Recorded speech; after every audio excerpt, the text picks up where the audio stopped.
Noite a todos. Sempre uma alegria imensa, né, a gente estar aqui juntos essa noite de quinta-feira para refletir sobre questões sempre importantes, necessárias, valiosas para as nossas vidas em torno dessa mensagem libertadora, né, que é a mensagem da doutrina espírita, iluminada pelo Evangelho de Cristo. O texto na página que a nossa amiga fez a leitura, já nos lembrando desse governador espiritual do nosso orbe, do nosso planeta. Então, nós estamos envolvidos por esse amor grandioso, e a gente sabe da história que significa Jesus para a vida daqueles que estão aqui no planeta Terra, né? Que tenhamos sempre esse desejo, essa vontade, essa conexão com o alto, para que a gente possa estar nessa frequência, né? Absorvendo essas intuições, essas mensagens, que nos auxiliam nos nossos desafios, nas nossas tarefas da nossa vida. O objetivo dessa exposição dessa noite é o tema, né? O título seria a força da vontade.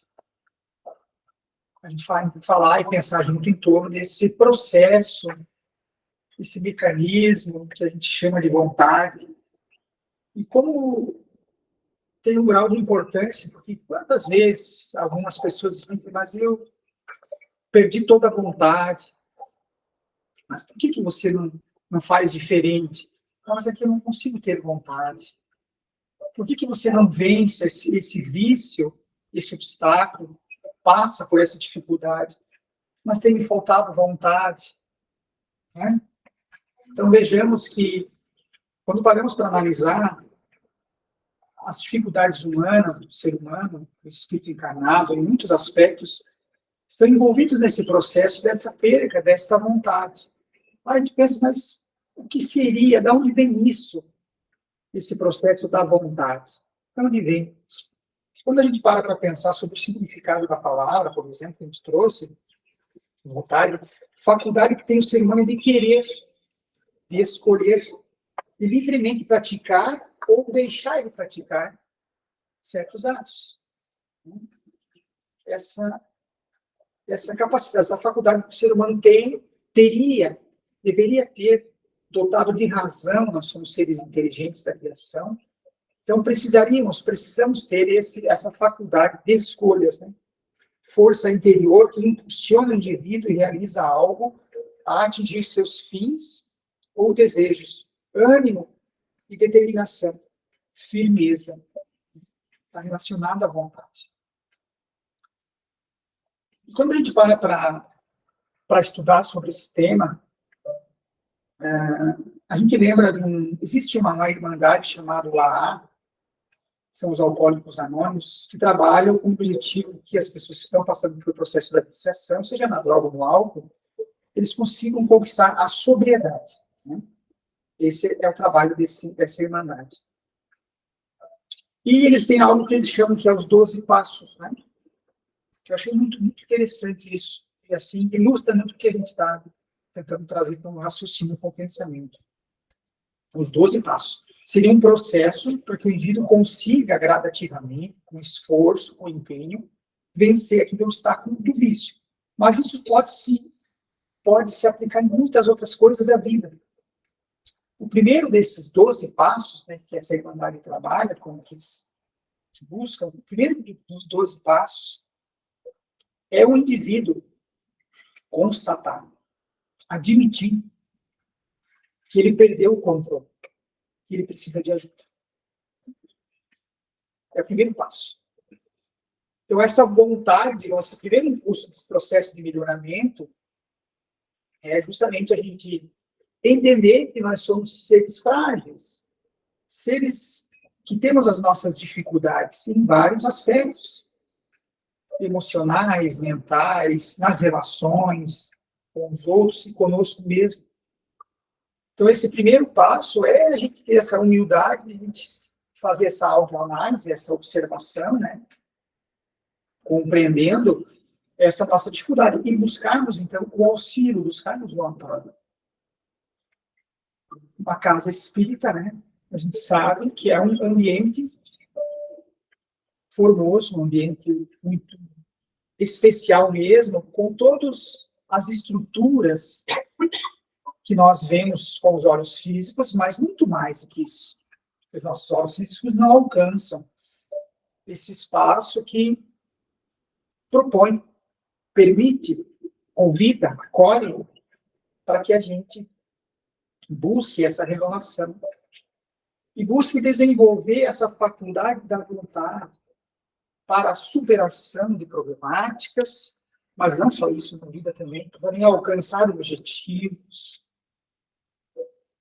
pontos que a gente precisa alcançar, seja no campo econômico, no campo profissional, mas principalmente existencial. Então, esses momentos de estudo, de reflexão, momento da prece, da oração, dessa nossa integração com a religiosidade que está dentro de nós, que precisa ser desenvolvida, precisa ser aflorada, a gente passa a ter mais carinho, né?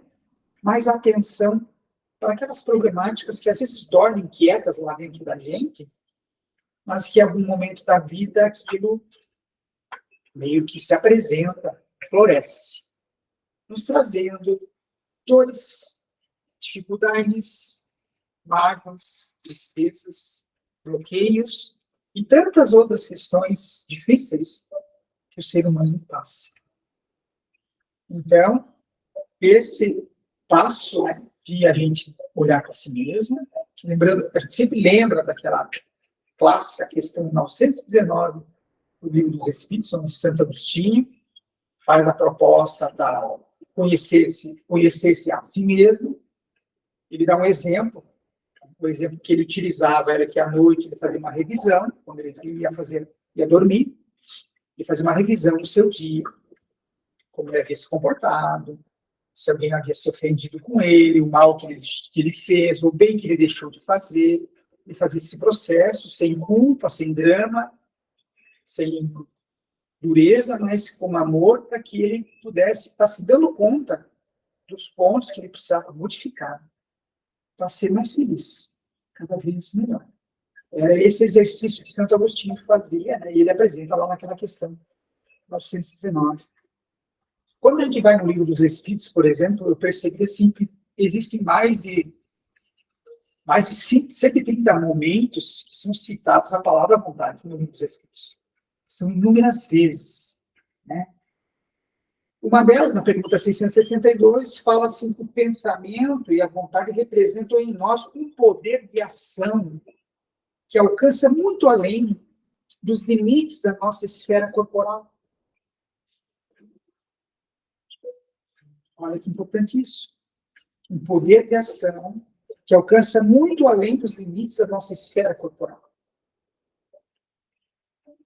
Então, esse poder de ação está em nós. É como se fosse as potencialidades que a gente traz conosco, é como se fossem, são sementes depositadas pelo divino criador do universo, os seus filhos, que cada um tem essas potencialidades para dar conta do seu processo de evolução na vida na Terra, né? Então, nós trazemos conosco essas potencialidades. Então, esse poder de ação está conosco.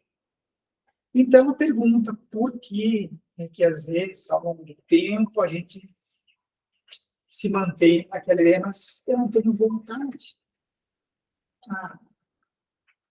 Não quero mais saber, me falta vontade para isso. Às vezes a pessoa vai, por um exemplo só, vai fazer uma prova, um concurso, alguma coisa assim.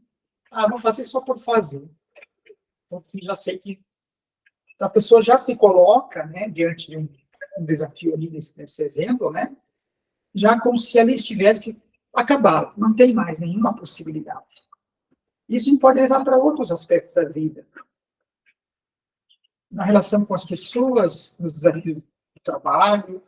Se a gente não desenvolve, não busca aflorar esse poder de ação que está conosco, há uma tendência de a gente ficar vinculado a essa negação esse pessimismo, em que tudo é escuro, tudo é problema, tudo é noite, nada tem mais sentido. Então, é preciso estar atento, porque talvez isso seja essa perca de vontade das coisas belas da vida, simples, mas belas, demonstra muitas vezes ali o aparecimento de um estado enfermiço, de uma depressão, de um transtorno mental, de uma desordem que possa estar se agravando gradativamente dentro de nós. Então, ao sinal dessa perca total de vontade, e muitos perdem a vontade da própria vida, né? Sabemos, muitos perdem a vontade de viver num estado assim gravíssimo de desordem, quando então cogita a própria aniquilação da sua. Então vejamos, né, nesse irmão, nessa irmã, o grau de tristeza profunda que faz com que se distancia desse poder de ação, que é citado nessa pergunta, em que cogita isso. Então, nessa pergunta, continua como um exemplo, a prece que fazemos por outrem é um ato dessa vontade. Se ardente e sincera, pode chamar em auxílio daquele por quem oramos os bons espíritos, que lhe virão sugerir bons pensamentos e dar a força de que necessitam seu corpo e sua alma. Nós, às vezes, sofremos porque alguém que a gente gosta muito, seja um amigo, seja um familiar, um conhecido, está sofrendo. Então, acionamos o impulso da prece.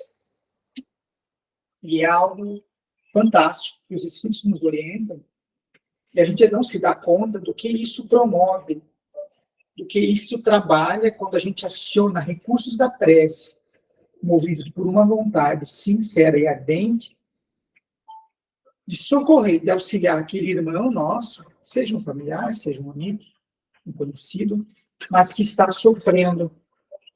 Não vai acontecer algo mágico de que o problema daquela pessoa será solucionado repentinamente. Mas essa movimentação pelo bem daquele próximo, daquele conhecido, essas luzes e energias que se associam a irmãos no mundo espiritual, que reconhecem, percebem esse amor, esse bem que brota de dentro de nós em direção de um semelhante e associam os seus pensamentos, as suas energias, as suas luzes para o socorro desse indivíduo. É uma ideia que chega, é uma sugestão, é uma luz, é uma vibração que atende dentro das leis de causa e efeito, leis de merecimento, vai alcançar aquele indivíduo, levando o alento para diminuir aquele sofrimento e propiciar que ele consiga acordar. E quem sabe, essa luz que chega através da prece, ele possa, então, buscar esses pensamentos e essas ideias para esse refazimento e modificar, então, a sua proposta. Se está doente, é possível que esse estado de revolta do nosso irmão não permite que ele busque absorver a eficácia do medicamento que ele está utilizando por esse estado de revolta mental e espiritual e que promove o desequilíbrio no campo físico. Então, essa prece, essa oração de energias e luzes envolvem essa criatura, estimulando o refazimento. Na introdução, Allan Kardec fala que acrescentemos que o estudo de uma doutrina, qual a doutrina espírita que nos lança, de súbito, a uma ordem de coisas tão nova, tão grande, só pode ser feito com utilidade por ordem de homens sérios, perseverantes, livres de prevenções e animados de firme e sincera vontade de chegar a um resultado. Firme e sincera vontade de chegar a um resultado. Então, logicamente, Se nós temos a vontade de chegar a um resultado, de sermos pessoas mais conscientes, pessoas mais lúcidas, pessoas mais equilibradas, pessoas mais felizes, esses momentos de estudo, de reflexão e atividade nossa, vivência nossa, do que a gente aprende lá na rua, lá no trabalho, na nossa família, isso promove esse amparo divino, né, dos benfeitores, para que esse poder da vontade cada vez mais seja forte, seja firme, seja intenso, norteando, pavimentando, iluminando esse trajeto. Não vamos mais ter problemas? Não é isso. Não vamos mais ter dificuldade na vida? Não é isso.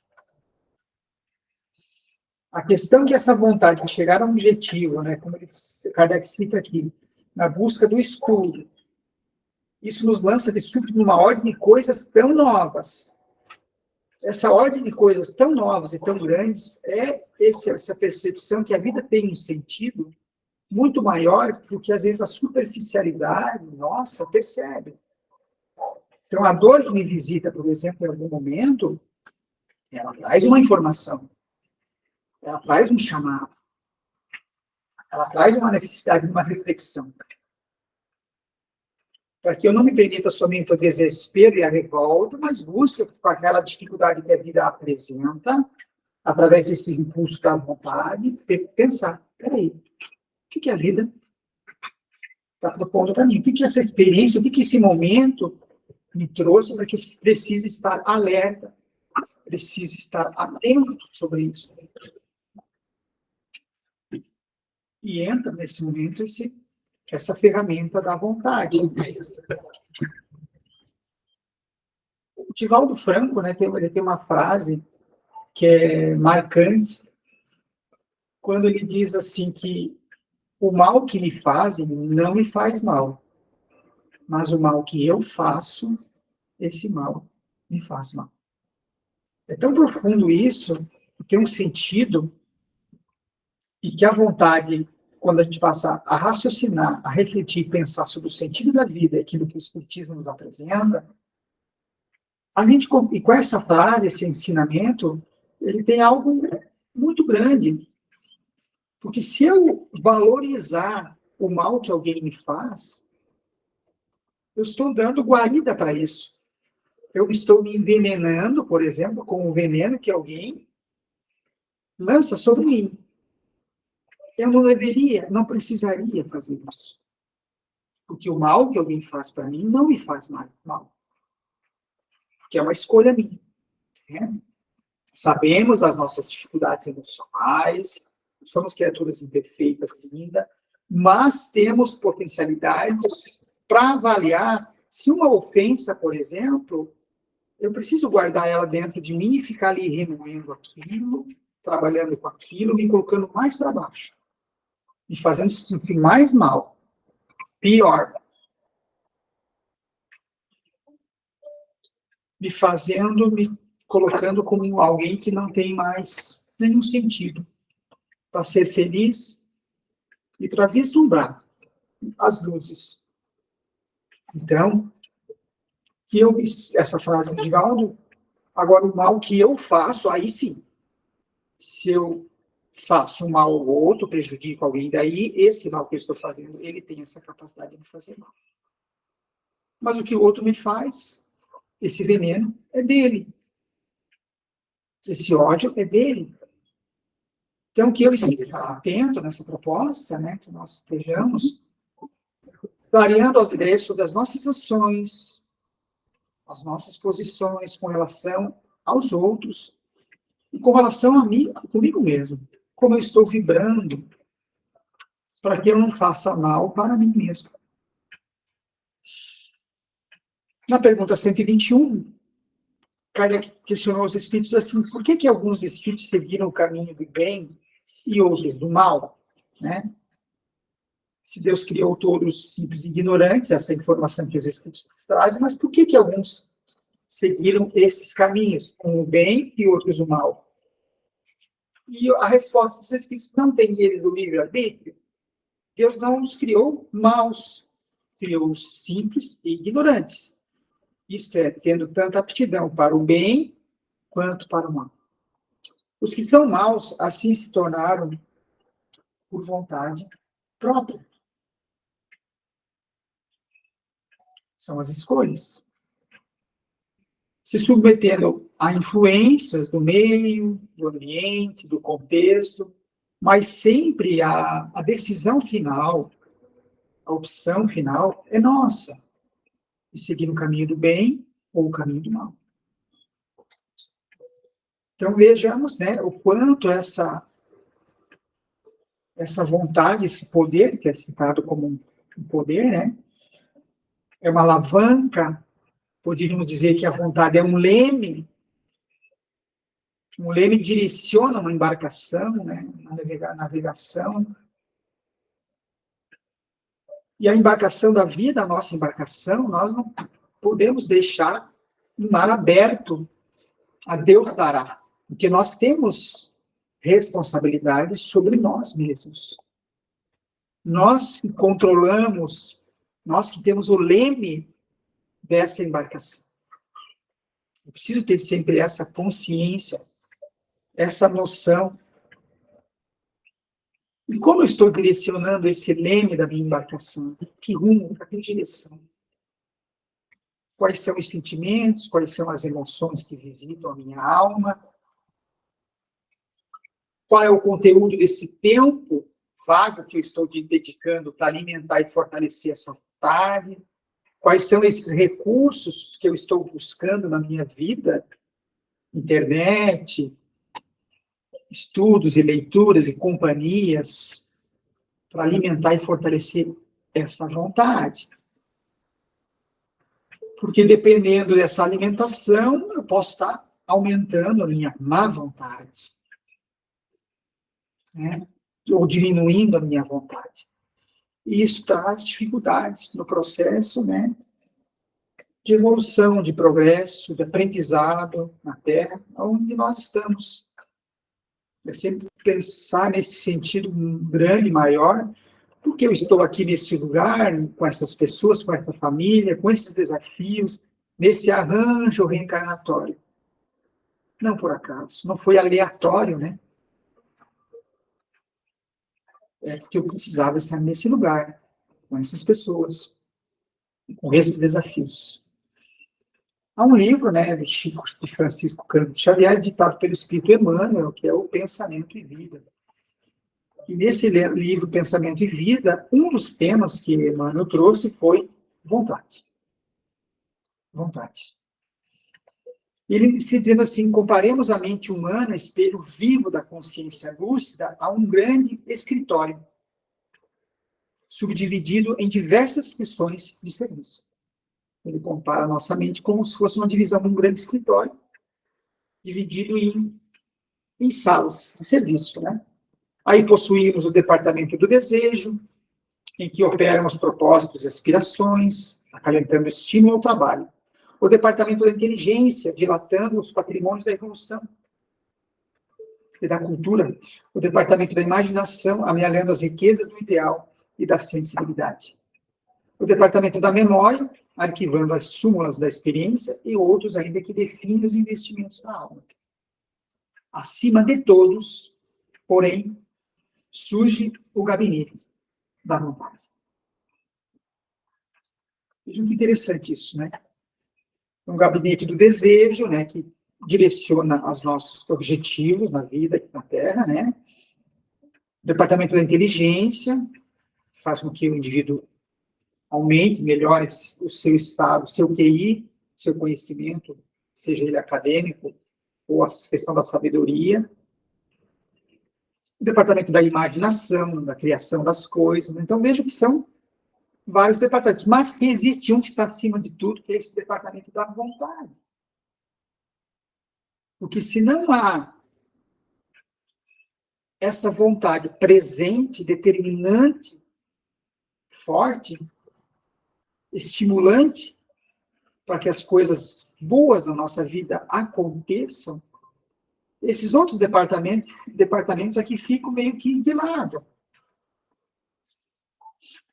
Porque aí uma má vontade vai começar a administrar a imaginação, as aspirações, né? A imaginação e cultura. Então, é preciso que essa vontade plena, uma vontade lúcida, esteja determinante, fazendo com que o indivíduo caminhe, siga em frente. A vontade, diz Emmanuel, é a gerência esclarecida e vigilante, governando todos os setores da ação mental. Então, essa vontade tem essa figura, esse objetivo dessa governança nesses setores mentais. Por isso que a falta na percepção de uma má vontade extrema, que começa a trazer problemas nas nossas vidas, busquemos o recurso. Busquemos o recurso. Às vezes, a necessidade de um recurso profissional, um psicólogo, um psiquiatra. Temos a casa espírita para o atendimento fraterno, para as conversas, para o estudo, para a reflexão, né? E para buscarmos as informações em torno dos recursos que a gente precisa acionar para desenvolver essa vontade plena, ajustada, para comandar a nossa vida. E essa vontade lúcida e no comando, consciente, modifica esse estado vibracional nosso e que permite, então, essa assistência dos bons espíritos que nunca nos deixam. Só que eles precisam desse momento, dessa abertura da frequência mental, para que eles possam entrar nessa antena, nessa onda mental, com esses estímulos, com essas propostas, com essas intuições boas, para que a gente encontre uma resposta naqueles momentos mais difíceis, mais complexos, mais complicados. Uma resposta que nos anime, que refaça aquele conjunto de ideias que nos tem colocado para baixo. Nos fazem acreditar que nós somos somente pessoas terríveis e que não merecem mais nem viver, que é o que muitas ideias, às vezes, acabam aflorando. A divina providência concedeu a auréola luminosa, a razão, depois da laboriosa e multimilenária viagem do ser pelas províncias obscuras do instinto. Então, chega um momento em que a humanidade adentra esse campo da razão, né, ser pensante, passamos a ter, dentro de nós, trazer conosco essa força da vontade, que precisa estar aflorada, precisa estar sintonizada, precisa estar atuante. Então, se a minha vontade está abafada, eu percebo que eu não tenho mais vontade, algo não está bem. Busquemos, né, sem culpa, sem sofrimento, mas busquemos os recursos para o acionamento desse estado de vontade, que nos convida a caminhar em frente, buscando sempre o melhor, com equilíbrio, com amor. A vontade, contudo, é um impacto determinante. Não nela dispomos do botão poderoso que decide o movimento ou a inércia da máquina. Olha que interessante isso. Que Emmanuel compara a vontade como se fosse uma alavanca, um botão que aciona os recursos. Né? Não, mas eu não tenho mais vontade para nada. Eu não quero fazer isso porque eu não tenho vontade. Então, é preciso acionar esse botão que Emmanuel está falando aqui dentro da gente. Mas por que eu não tenho vontade para isso? Se isso que a proposta está apresentando é algo bom.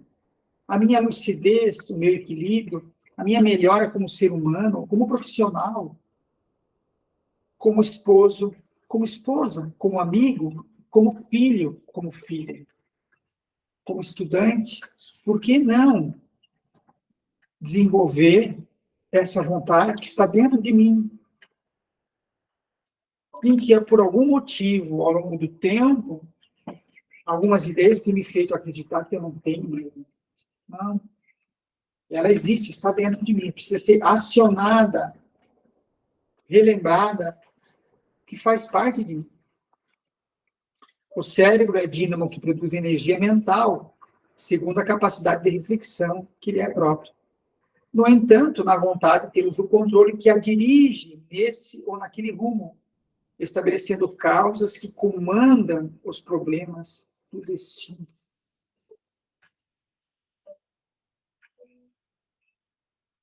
Então, vejamos, né?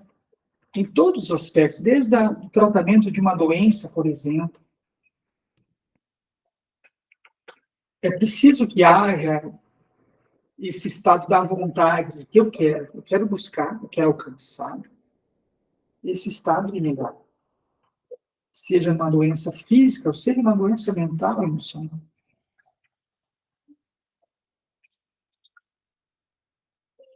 Quando Priscila lia ali no início, que nos trazia reflexão sobre Jesus histórico, né? A gente lembra de passagem do Evangelho que traz exemplificação sobre isso, lá no momento da cura do cego. Cura do cego de Jericó.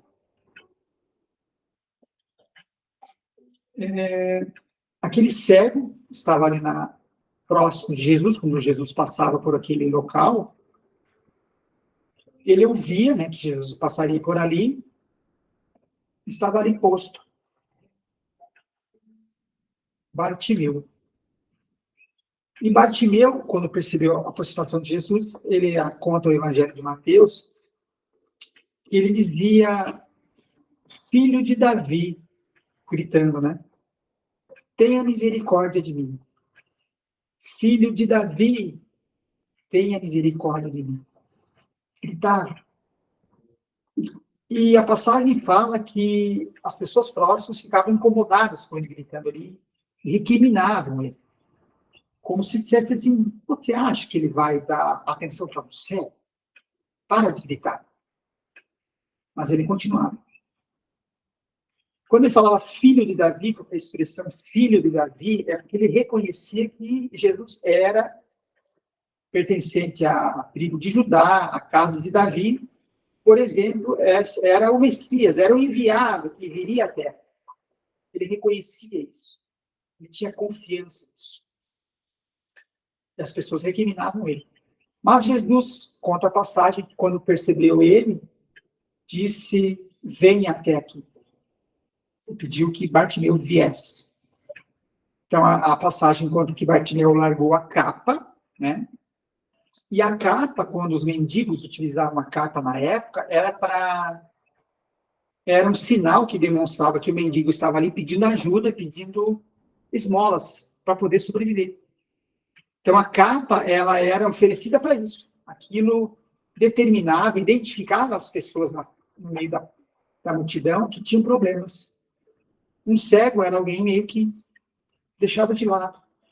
Ele larga a capa e se movimenta até Jesus, confiante. E a pergunta que Jesus faz, o que queres que eu faça? A resposta de Bartimeu, que eu vejo, Senhor. Jesus toca e diz, a sua fé te curou, você pode seguir. Ele estava, então, curado. Então, vejamos que nessa experiência, nessa passagem, o que acontece? É uma movimentação de Bartimeu, através dessa vontade, confiante em direção a Jesus, confiante na natureza angelical dele, largando a capa, ele sabia daquela presença, com a sua fé, com a sua vontade, e com a energia amorosa de Jesus, ele conseguiria restituir a sua visão. Já na outra passagem, né, que é o cego de Betsaida, diz a passagem que as pessoas trouxeram o cego até Jesus. Ele não veio por vontade própria. As pessoas trouxeram.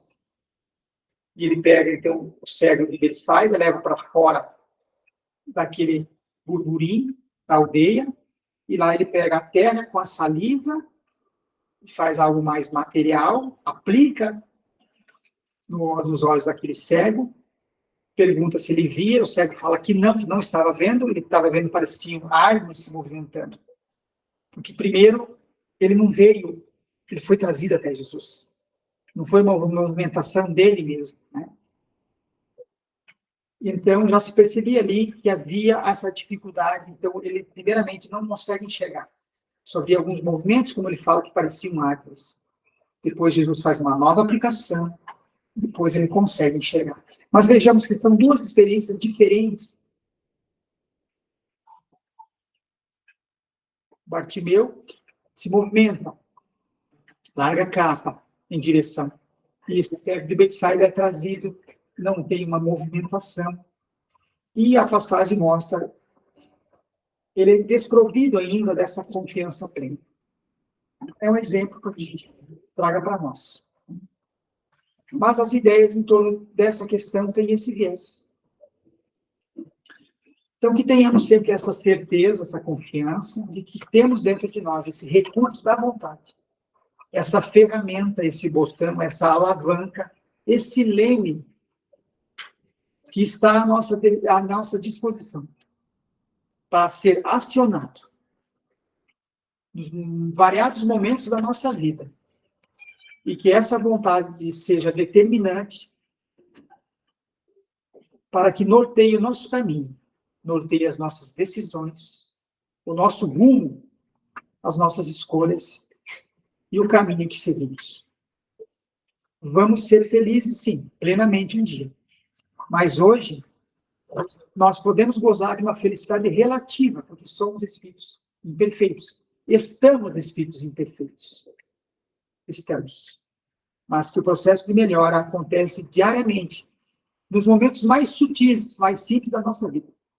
No nosso lar, no nosso trabalho, na vida, no cotidiano, nas relações com as pessoas, nas relações conosco mesmo, nas oportunidades que a vida nos apresenta. Então, tenhamos essa certeza.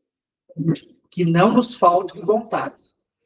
Que acionemos sempre dentro de nós esse recurso da vontade e caminhemos em direção de Jesus, porque ele sempre deseja pequeno atender a nós, diante das nossas reais necessidades, aquilo que nós realmente precisamos. Nós agradecemos imensamente a oportunidade, né? Estamos aqui, o pessoal com o grupo Amor e Caridade de Catanduvas, trazemos um abraço carinhoso de Ossal. Se você quiser fazer prece de encerramento. Posso fazer assim.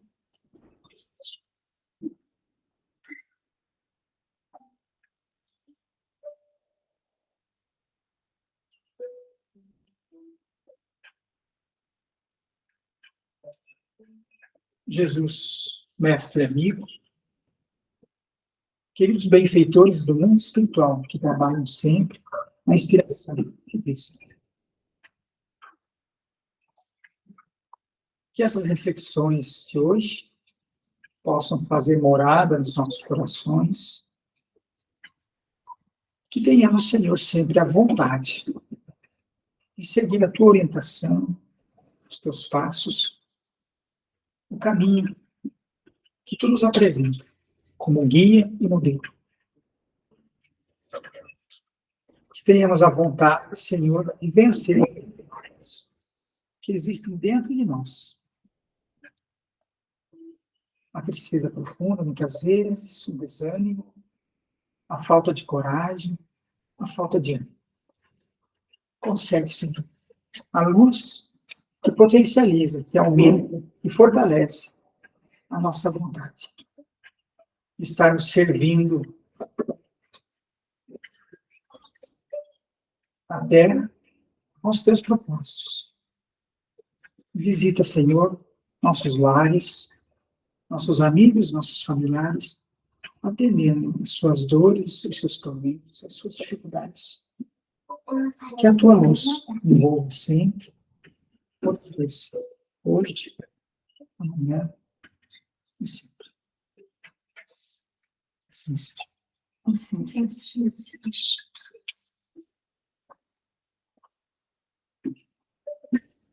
Nós agradecemos mais uma vez, então, com a disponibilidade, estando nosso abraço para os amigos do Administrado e dizer para quem está vindo aqui, quem sabe pela primeira vez, que